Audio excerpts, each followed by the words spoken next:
Всем привет! Меня зовут Наталья, добро пожаловать на мой канал. Гардероб романтичной аристократки Дом Клоэ представил в коллекции «Осень-зима 2025-2026» на неделе моды в Париже. Медленно, но верно, креативный директор Чимена Камалис сегодня продолжает выводить бренд в топы самых желанных и продаваемых. С ее приходом на руководящий пост каждая новая линейка образов именитой французской марки от души наполнена богемной эстетикой и тотально, основательно все больше заставляет нас влюбляться в бохо-шик. В нынешней коллекции Камали решила освежить наследие модного дома.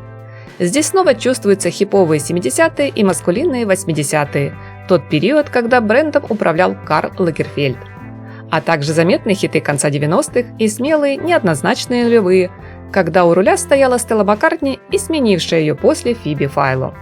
Продолжая свое путешествие по архивам, начало которому было положено еще 3 сезона назад, Чимена, что похвально, не остается в прошлом. Напротив, она дарит новую жизнь культовым изделиям Клоэ, представляя нам романтику стиля бохо с современным дерзким акцентом. Модное действо организовали в парижском теннисном клубе, где зрители разместили на длинных простых скамейках из фанеры. Модели выходили на подиум с бледно-зеленым ковровым покрытием, отражаясь в серебристо-зеркальных поверхностях стен и потолка. Шифоновые юбки в пол дизайнер представила нам в тандеме с гусарскими бархатными, кожаными, либо с кружевной отделкой жакетами. Полупрозрачные платья с рюшами с каскадом-воланом, похожие на домашние ночные рубашки, порой дополнял меховой шарф-воротник. Атласные комбинации роскошно смотрелись и в исполнении соло, и в паре со стеганым пальто, где отороченная мехом верхняя одежда уж очень напоминала царские одеяния и была признана модной публикой как лучший вариант для холодной поры. К слову, мех оказался в центре внимания не только на показе линейки Клоэ. Пушистый тренд подхватили многие ведущие бренды, и выглядит часто он теперь не как дополнительный элемент, а как основной акцент, на котором в целом и строится весь образ. Одна из ярких актуальных тенденций – меховые хвосты, очаровательные помпоны, мохнатые брелоки.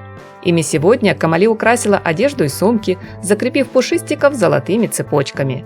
Что правда, некоторые наряды, на мой взгляд, оказались уж слишком перегружены их количеством.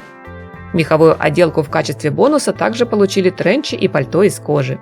В гардеробе на осенне-зимний сезон они отлично рифмовались с топами в белевом стиле, с кожаными брюками либо с джинсами на заниженной талии и с аккуратным по низу брючиной разрезом.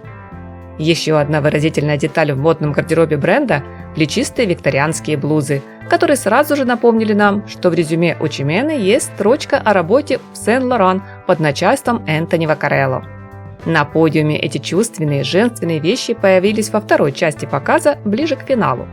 С глубоким декольте, в насыщенном бронзово-шоколадном или в темном магическом фиолетовом цвете блузы были удачно стилизованы с длинными юбками из тонкой струящейся ткани пастельных тонов.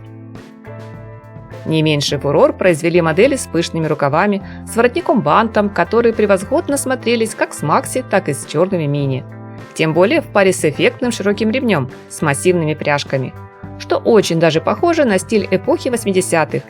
Не упустила дизайнер возможность включить в коллекцию кружевные наряды, часть которых, согласно популярному тренду, сопровождали юбки с кринолином.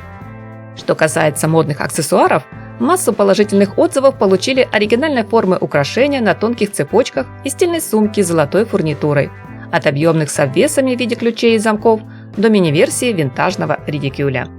Из обуви объектом желания модниц были названы легкие туфли-балетки с тонкими ремешками-застежками, сапоги в сливочном тоне с плотно облегающим ногу голенищем, еще замшевая модель на платформе и широком устойчивом каблуке, а также остроносые слинбеки в черной матовой коже.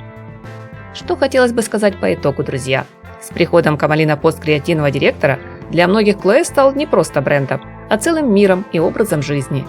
Удивительным образом дизайнер всколыхнула дремавшую в нас любовь к популярному в прошлом стилю бохо.